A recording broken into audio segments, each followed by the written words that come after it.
আসসালামু আলাইকুম ভিউয়ার্স, কেমন আছো? আশা করি তোমরা ভালো আছো। আজকে আমি ট্রান্সলেশনে আরেকটা ক্লাস নিয়ে আসলাম। আজকের ক্লাসের বিষয় হলো যাই হোক না কেন। এর ইংরেজিটা হলো no matter. No matter what, এটা যাই হোক না কেন। নো ম্যাটার হোয়াট, যাই হোক না কেন আমার ঘুমানো প্রয়োজন। No matter what I need to sleep, আমার ঘুমানো প্রয়োজন। আচ্ছা, তারপর দেখো যাই হোক না কেন এর ইংরেজি তো আমরা জানি, এটুকু আছে। তাহলে কী হবে? নো ম্যাটার হোয়াট, এখানে সাবজেক্ট কী আছে? আমার দেখা প্রয়োজন। কার দেখা প্রয়োজন? আমার। আই, প্রয়োজনের ইংরেজি হলো নিড। কী করে দেখা? আমার দেখার প্রয়োজন। Need to see, need to see. আচ্ছা, তারপরে দেখো যাই হোক না কেন আমার দেখতে হবে। এখন এই দেখতে হবে, দেখো এটুকু তো ঠিকই থাকবে। নো ম্যাটার, এটা সবার জন্যই। নো ম্যাটার হোয়াট আই, আমার দেখতে হবে। এই যে তে, এটা তে থাকার জন্য অবশ্যই টু আসবে। কী আসবে? টু আসবে।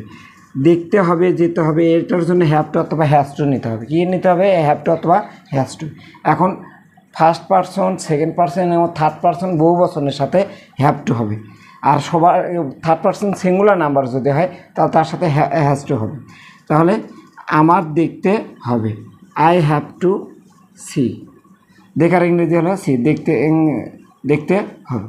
তারপর দেখো যাই হোক না কেন আমার পড়তে হবে। আমার পড়তে হবে, যাই হোক না কেন। নো ম্যাটার হোয়াট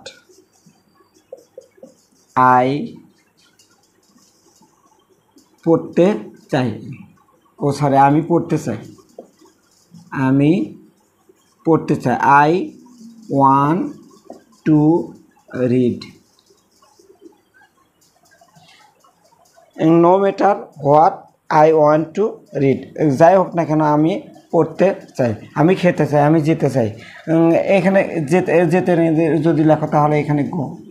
খাওয়ার ইংরেজি হলো ইট, লেখার ইংরেজি হলো রাইট।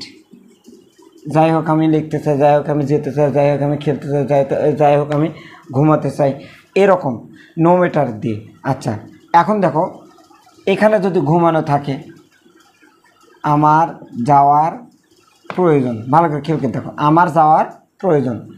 যদি কোনো ক্রিয়ার সাথে র থাকে তাহলে সেক্ষেত্রে টু হবে। আর কোনো ক্রিয়ার সাথে দ্বিতীয় দুটো ক্রিয়া আছে, একটার সাথে তি আছে, সেক্ষেত্রে টু হবে। আচ্ছা, আই নিড টু, ওই প্রয়োজনের ইংরেজি হলো নিড টু। যাওয়ার প্রয়োজন, নিড টু। যাওয়ার ইংরেজি হলো গো।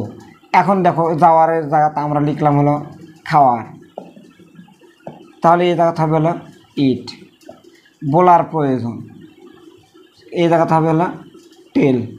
আচ্ছা, আলোচনা প্রয়োজন, আলোচনা, তাহলে কি হবে এই জায়গায়? ডিসকাস।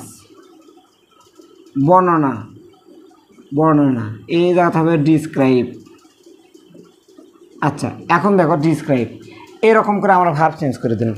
এখন এই ভার্ব বাদ দিয়ে ভার্ব আমরা ঠিক রাখবো, বাট আমরা চেঞ্জ করব হলো সাবজেক্ট। তার, যাই হোক না কেন তার যাওয়ার প্রয়োজন, তাহলে এই জায়গাতে হবে হি needs to go. He needs to go. তার খাওয়ার প্রয়োজন, হি নিডস টু ইট। তার খেলার প্রয়োজন, হি নিডস টু প্লে। তার ঘুমানোর প্রয়োজন, হি নিডস টু স্লিপ।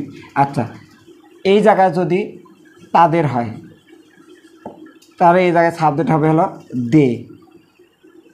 ভার্বের সাথে কিচ্ছু হবে না। দে নিড টু গো, তাদের যাওয়ার প্রয়োজন, তাদের খাওয়ার প্রয়োজন, তাদের মানে শুয়ে থাকার প্রয়োজন, তাদের ঘুমানোর প্রয়োজন, তাদের পড়ার প্রয়োজন, তাদের টাকার প্রয়োজন, এরকম যেগুলো থাকবে সেই ভার্বগুলো আমরা চেঞ্জ করে, সাবজেক্টগুলো চেঞ্জ করে দেবো, ভার্বগুলো চেঞ্জ করে দেবো একটার পর একটা। আচ্ছা, এখন দেখো নিচে দেখো, যাই হোক না কেন আমার দেখার প্রয়োজন। এখানে আমারের পরিবর্তে তোমার হতে হবে, তোমার দিলাম, তাহলে এই জায়গাতে হবে হলো ইউ। এই জায়গায় তার দিলাম, তার দেখার প্রয়োজন, তাহলে এই জায়গায় হবে হলো হি অথবা সি, ভার্বের সাথে এস। আচ্ছা, এখানে তাদের দিলাম, দেখো তাহলে এই জায়গায় দিয়ে দিলে হয়ে গেল, এস উঠে যাবে। দে নিড টু সি, তাদের দেখার প্রয়োজন। আচ্ছা, এখানে ব্যক্তির নাম থাকলো রহিম, তাহলে এই জায়গায় হবে হলো রহিম, রহিম নিডস টু সি, রহিমের দেখার প্রয়োজন।